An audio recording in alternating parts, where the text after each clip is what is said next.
Hello everyone, welcome back.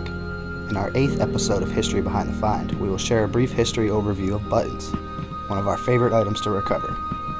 Don't forget to hit that subscribe button if you haven't already. Buttons can be some of the coolest things to find. So many different types, varieties, styles, and categories, covering an extensive date range.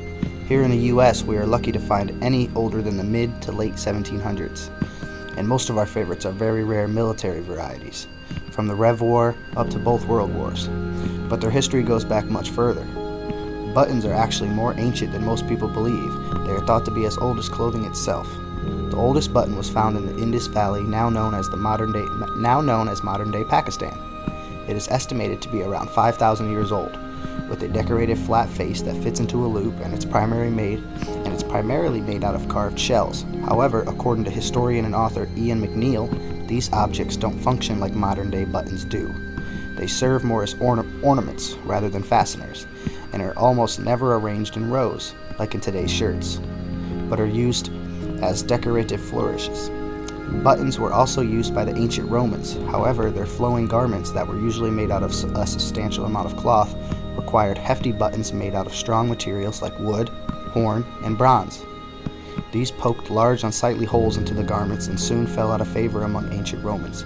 Interestingly enough, Romans also invented the fibula as an alternative to the button. This was an early version of the safety pin, though the design was lost until it's rediscovered again during the 19th century and industrial era in the United States. The Middle Ages is when the button's use as a functional fastener started to take hold. In Europe, close-fitting clothes became in style among nobles and royalty, and buttons were used to help the garments fit more snugly around the wearer's body.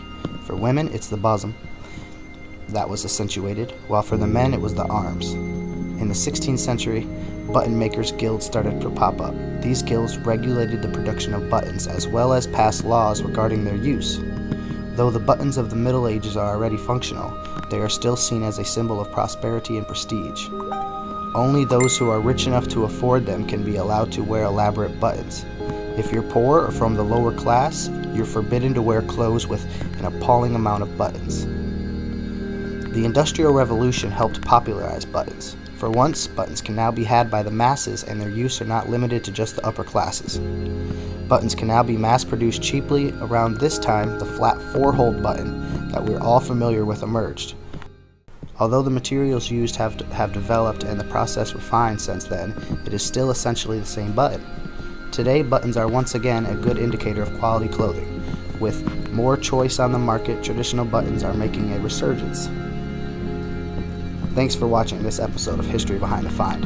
Remember, it's not just what we find, but what we find out. Please like and subscribe.